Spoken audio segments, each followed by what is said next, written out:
अभिनव की आंखों के सामने उसके पिता को गोलियों से छलनी कर दिया गया। एक अंधेरी गली में मरते हुए पिता ने उसकी उंगली में एक पन्ने वाली सोने की अंगूठी पहनाई और कहा, इस चेहरे को याद रख टाइगर। उस रात के बाद अभिनव अनाथ हो गया। अनाथालय में पला बढ़ा। 18 साल की उम्र में बाहर निकला, अकेला, कंगाल, बेसहारा।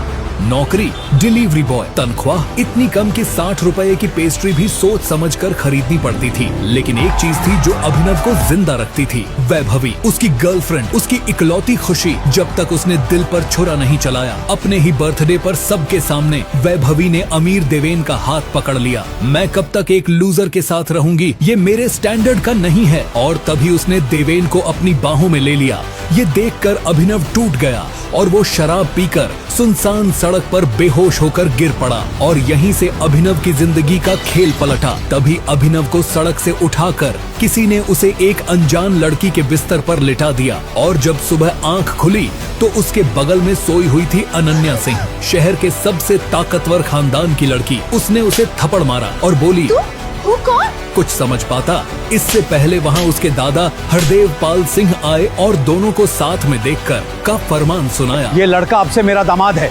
जबरदस्ती की शादी, अपमान, नफरत, यही मिला उसे अपने ससुराल में। अनन्या की माँ ने चोर कहा, नौकरों के कमरे में सोने भेजा। मगर एक रात पार्टी में एक शख्स की नजर अभिनव की अंगूठी पर पड़ी और उसकी दुनिया बदल गई। अकरम देश के सबसे ताकतवर आदमियों में से एक अभिनव के पैरों में गिर पड़ा और बोला, वेलकम टाइगर। आखिर किसने मारा था अभिनव के पिता को और क्यों अकरम उसके पैरों में गिर गया? क्या होगा जब अनन्या को पता लगेगी अभिनव की सच्चाई? जानिए सिर्फ पॉकेट एफएम के show the return of tiger में। दिन, हफ्ते और फिर महीने बीत गए। अभिनव अब अनन्या के घर में एक नौकर की तरह रहने लगा। अभिनव अपनी पत्नी अनन्या के रूम का टॉयलेट साफ कर ही रहा था कि तभी उसे घर के नौकर ने गुस्से में बुलाया। अभिनव, कहाँ मर गया? अभिनव को पता था कि ये घर का पुराना नौकर है, जिसकी इज्जत इस घर में अभिनव से कई गुना ज्यादा है। अगर अभिनव ने उसकी बात नहीं मानी तो उसे घर से बाहर फेंक दिया जाएगा। क्या हो रघु भैया? जा और बाजार से राशन ले आ। आज अनन्या मैडम का ऑफिस वाला दोस्त चिराग आ रहा है। अक्सर लेट नाइट आते हैं दोनों। पति तू है पर खातिरदारी उस दोस्त की करनी पड़ेगी। अभिनव को नौकर की बात पर गुस्सा आ रहा था कि तभी फोन बजा और नंबर देखकर वो चौंक गया, क्योंकि नंबर दुबई का था। अभिनव ने फोन पिक नहीं किया और फटाफट पैसे, सामान की लिस्ट और झोला उठाकर साइकिल से बाजार चला गया। अभिनव के फोन पर बार बार दुबई से वो कॉल आ ही रहा था और अभिनव हड़बड़ाहट में जल्दी जल्दी चल रहा था कि अचानक वो एक लोकल गुंडे से टकरा गया। अबे ओ सूरदास, आंखों से अंधा है क्या? टकराने की हिम्मत कैसे हुई तेरी? उस गुंडे ने अभिनव को भांप लिया कि वो सीधा साधा लड़का है, इसलिए वो उसे और छेड़ने लगा। बेटे, अब तू टकराया है गज्जू भाई से, तो इसका हर्जाना तो तुझे भरना ही पड़ेगा ना। अभिनव उसे इग्नोर करके आगे बढ़ने लगा कि तभी उस गुंडे गज्जू भाई ने उसे लात मारकर गिरा दिया। अरे ये क्या कर रहे हैं आप? अभिनव ने इतना कहा और उठकर अपने पैसे और झोला उठाकर चल दिया। पर तभी उस लोकल गुंडे के आदमियों ने अभिनव को घेर लिया और उनमें से एक कालिया बोला, अबे ये तो वही घर जमाई है जिसकी खूबसूरत और अरबपति बीवी है। इसके घर में तो मेरा भाई नौकर है। अभिनव इस इंसल्ट को बर्दाश्त करके फिर सर झुकाकर आगे जाने लगा। लेकिन तभी कालिया ने उसकी कॉलर पकड़ी और बोला, आज तो हम इसे किडनैप करके इसकी बीवी को अपने अड्डे पर बुलाएंगे और पार्टी मनाएंगे अनन्या के साथ। ये सुनकर सभी गुंडे ठहाके मारकर हंसने लगे कि तभी अभिनव का फोन फिर से बजा। बार बार फोन को बजता देख कालिया ने अभिनव का फोन उससे छीन लिया और बोला, क्या बे, तेरी छमिया अनन्या का फोन है क्या? जरा मैं भी तो उसकी आवाज सुनूं। इतनी स्वीट है उसकी वॉइस। ये फोन दुबई से ही था जिसे अभिनव इग्नोर कर रहा था और कालिया को इस कॉल को उठाने से मना कर रहा था। देखो, जो करना है कर लो, पर प्लीज फोन मत उठाना। ऐसा बोलते ही कालिया ने जरा भी देर नहीं की और उसने फोन उठाकर हेलो कहा। Hello Ananya baby. पर इसके बाद उस फोन पर कालिया से सामने वाले ने जो कहा, उसे सुनकर कालिया थर थर कांपने लगा और पसीने पसीने होकर अभिनव के सामने लोट लगाकर बोलने लगा, मेरे बाप, मुझे माफ कर दो, मैं आपको पहचान नहीं पाया। कालिया के ऐसा बोलते ही सारे गुंडे अभिनव के सामने नतमस्तक हो गए कि तभी धूल उड़ने लगी और सबने आसमान में देखा कि एक हेलीकॉप्टर नीचे उतर रहा था। और तभी अभिनव ने कहा, उफ, मना क्या था, फोन मत उठाओ, अब पता चल गई ना उन्हें लोकेशन। इतना कहते ही अभिनव उनमें से एक गुंडे की बाइक लेकर निकल गया और हेलीकॉप्टर आसमान में मंडराता रहा। आसपास के लोग खड़े होकर यही सोच रहे थे कि आखिर जिस साइकिल से आने वाले गरीब लड़के को सब परेशान कर रहे थे, अचानक उसके सामने इतने बड़े गुंडे क्यों जिंदगी की भीख मांगने लगे? क्यों फोन उठाते ही हेलीकॉप्टर आ गया? इस कहानी में अभी हैरत अंगेज राज खुलने बाकी है और हजारों की कहानी को फ्री में सुनते रहे। सब्जी मंडी से जैसे ही खाली हाथ अभिनव घर पहुंचा तो नौकर रघु फिर से चिल्लाया, क्यों बे अभिनव, तुझसे एक काम का कहा था वो भी नहीं कर पाया, खाली हाथ आ गया। अभिनव, बाजार से सब्जी लाने का काम तुमसे नहीं होता तो मेरे रूम के जाले साफ कर दो ना।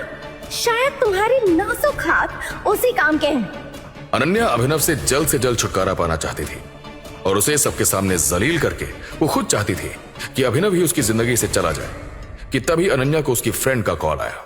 हे अनन्या, तू खंडाला अकरम सर की पार्टी में आ रही है ना? अपने कॉलेज के सारे फ्रेंड्स वहाँ आएंगे। यार काजल, मेरा मूड नहीं है। अनन्या, माफिया किंग अकरम सर का इनविटेशन है, ना कहने का ऑप्शन ही नहीं है। तुझे आना है और हम सब अपने हस्बैंड के साथ आ रहे हैं। तुझे भी अपने उस घर जमाई को साथ लाना है। तुझे उससे छुटकारा पाने के लिए मौका मिल जाएगा। वहाँ माफिया वर्ल्ड के कई लोग आने वाले हैं। यस, अभिनव को रास्ते से हटाने का यही सही मौका है। यस काजल, मैं अपने उस निठल्ले पति को लेकर आऊंगी। अभिनव ये खड़ा सुन ही रहा था कि तभी फिर से उसका फोन बजा और स्क्रीन पर दुबई का नंबर देखकर अभिनव घर से बाहर चला गया कि तभी अनन्या काजल से बोली, मेरे नालायक पति को उसके किसी गांव वाले फ्रेंड का कॉल आया था शायद। चल मैं उसे लेकर आती हूँ अपना ड्राइवर बनाकर। अनन्या इस बात से अनजान थी कि जिस पति से वो अपने घर का टॉयलेट साफ करवाती थी उसे दुबई से किसी का कॉल आ रहा था और उस कॉल को उठाते ही हेलीकॉप्टर का आ जाना, इसका राज खुलना बाकी था। और अब खंडाला में कुछ ऐसा होने वाला था जो अनन्या के भी होश उड़ा देगा। अगले दिन अनन्या अभिनव को लेकर कार से खंडाला आ गई कि तभी होटल को देखकर अभिनव की आंखें फटी की फटी रह गई और अनन्या बोली, तुम्हारे खानदान के शायद तुम एक लौते ऐसे इंसान होंगे जो इतनी बड़ी होटल में पैर रख रहा है। ये कहकर अनन्या होटल के ओपन एरिया लॉन में चली गई। अभिनव भी अनन्या के पीछे चलता है कि तभी वहां अनन्या के कॉलेज के बिगड़ैल रईसजादे दोस्त उसे मिले और उनमें से राज नाम का घमंडी लड़का जो अनन्या पर पहले से ही लाइन मारता था, उसने अनन्या को नीचा दिखाने के लिए कहा, हे अनन्या, तुम अपने हस्बैंड की जगह पे अपने नौकर को साथ में लेकर आई हो ट्रिप पे? यही है मेरे हस्बैंड अभिनव। अभिनव के सिंपल से कपड़े देखकर अनन्या के फ्रेंड्स और उनके हस्बैंड मुंह बनाने लगे और आज जो होने जा रहा था उसका उन्हें अंदाजा भी नहीं था। और तभी होटल का मैनेजर आया और बोला, एक्सक्यूज मी, अकरम सर की पार्टी शाम को है तो अभी का लंच और ड्रिंक आप अपने एंड से पे कर सकते हैं। गाइस, आज अभिनव को उसकी औकात बता देंगे। आज इस होटल में उससे बर्तन ना मंजवा दिए तो फिर देखना। राज अभिनव को बेइज्जत करके अनन्या के साथ आज फ्लर्ट करना चाहता था, इसलिए वो आज अभिनव को नीचा दिखाने का कोई मौका नहीं छोड़ना चाहता था। पर अभिनव के चेहरे पर कोई शिकन नहीं थी। वो शुरू से लेकर अब तक बिल्कुल शांत था। ये देखकर राज के मन में डाउट हुआ। एक डिलीवरी बॉय की सैलरी इतनी तो नहीं हो सकती कि वो लाखों का खाना अफोर्ड कर सके। अभिनव तो वैसे भी अनन्या के टुकड़ों पर पलने वाला कुत्ता है। जैसे ही वेटर मेन्यू कार्ड लेकर आया तभी आर्यन नाम के लड़के ने अभिनव को फंसाने के लिए अनाउंस कर दिया, गाइस, अभिनव आज के खाने का बिल भरेगा। नो, मैंने ऐसा नहीं कहा था। Hey guys, let's clap for Abhinav. 6,000 रुपए पर मंथ की सैलरी वाला द ग्रेट अभिनव, जो आज हमारा लाखों का बिल पे करेगा। अभिनव को समझ ही नहीं आया कि ये 1 मिनट में अचानक से क्या हो गया। हे राज, तुम तो बॉक्सिंग के चैंपियन थे कॉलेज टाइम में। क्यों ना अभिनव से तुम्हारी एक फाइट हो जाए? खाना आने तक तुम लोगों का एंटरटेनमेंट भी हो जाएगा। ये सुनते ही सबके कान खड़े हो गए। अभिनव चल, आज पता चल जाएगा कि अनन्या के लिए तू बेस्ट है या मैं।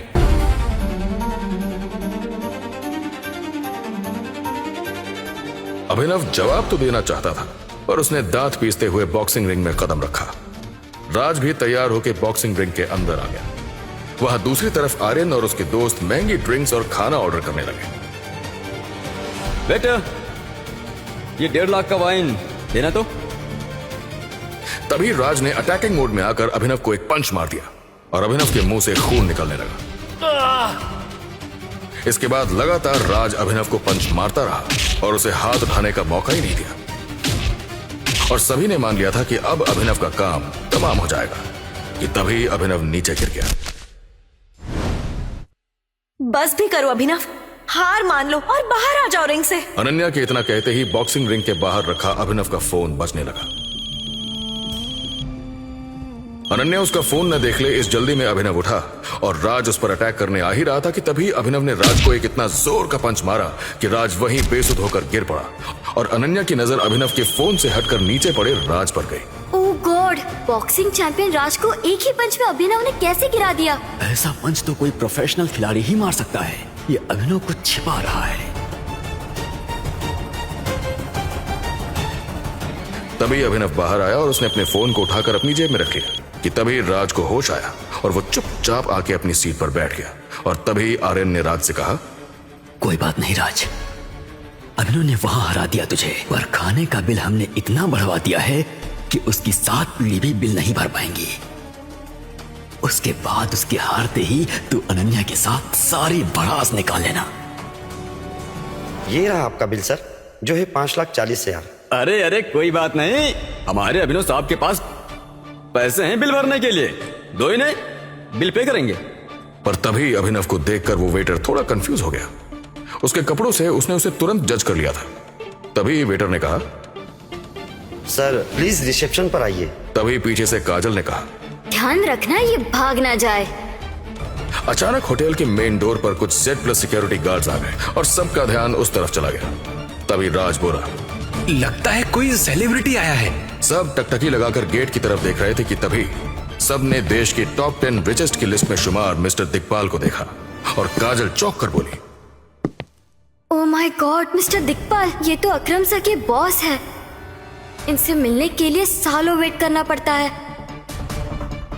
मैं जिस कंपनी के मैनेजर हूँ उस कंपनी में इनका ही इन्वेस्टमेंट है। मैंने तो आज भगवान को देख लिया। मिस्टर दिक्पाल एक ऐसी शख्सियत थे जिनकी नजरें अगर किसी पर पड़ जाए तो वो इंसान खुद को धन्य मानता था। हर कोई अभिनव को छोड़कर मिस्टर दिक्पाल पर फोकस लगाए बैठा था और अभिनव सबके पीछे छिपकर एक कोने में बैठा था कि तभी मिस्टर दिक्पाल की तीखी निगाहों ने अभिनव को पहचान लिया। तुम यहाँ क्या कर रहे हो? मिस्टर दिक्पाल ने अभिनव की तरफ देखा पर सबको लग रहा था कि वो उनकी तरफ देख रहे हैं कि तभी राज आगे बढ़ा। अभिनव उठा और मिस्टर दिक्पाल को इग्नोर करते हुए मेन गेट की ओर चल दिया कि तभी मिस्टर दिक्पाल ने होटल के मैनेजर से कहा, इसका और सबका बिल मेरे अकाउंट में कर देना। यह कहकर मिस्टर दिक्पाल अपने रूम में चले गए। 1 मिनट में इतना सब कुछ हो गया कि किसी को कुछ समझ ही नहीं आया कि तभी काजल बोली, ये मिस्टर दिक्पाल ने पी रखी थी क्या? वो शायद अभिनव को कोई और समझकर बैठे और अभिनव को अमीर लोगों के बारे में क्या पता होगा, वो उन्हें इग्नोर मारकर चला गया। ए अभिनव, वैसे पैसा तूने नहीं भरा है, मिस्टर दिक्पाल ने भरा है, तो इसके हिसाब से अब अनन्या मेरी हुई और आज रात में। राज फोन दे। फोन बजता जा रहा था कि तभी राज ने अभिनव से बॉक्सिंग का बदला लेने के लिए उससे झल्लाते हुए कहा, क्यों बे, कोई बड़े फिल्म स्टार का फोन है क्या जो बार बार बज रहा है? तेरी औकात क्या है? तुझे नौकर जैसे लोग ही कॉल करते हैं। मैं देखता हूं इतना इंपॉर्टेंट किसका कॉल है। राज जो कहना है कह ले मुझे, और फोन मत उठाना। राज ने इसे चैलेंज मान लिया और फोन उठा लिया। हेलो। राज ने फोन स्पीकर पर रख दिया और फोन पर सामने से आवाज आई, बॉस हमें आपकी लोकेशन मिल गई, हम आ रहे हैं आपको लेने। There is something critical।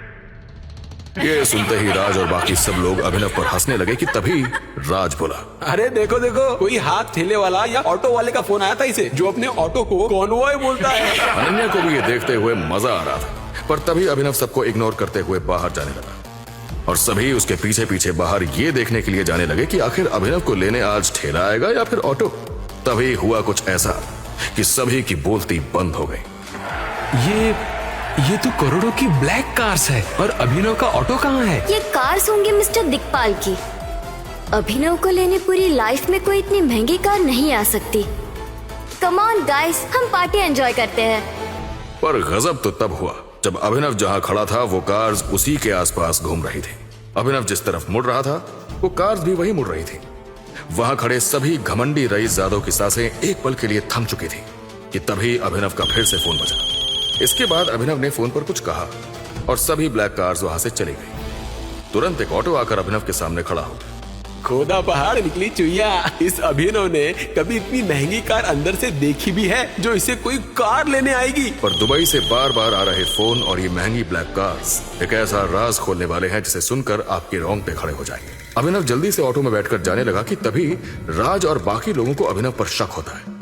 क्या किसी को पता है कि ये अभिनव खंडाला आकर अपने बीवी को छोड़कर आखिर कहां और किससे मिलने गया है? वैसे अनन्या, आई नो तुम अभिनव को 1% भी भाव नहीं देती, पर वो तुम्हारे पालतू कुत्ते के जैसा है। आखिर तुम्हें तो बताकर उसने जाना चाहिए था कि वो कहां जा रहा है। ये आज इसे रंगे हाथों पकड़ेंगे। इतना कहने के बाद राज ने अपनी कार निकाली और सबके साथ अभिनव जिस ऑटो में था उसे फॉलो करने लगा।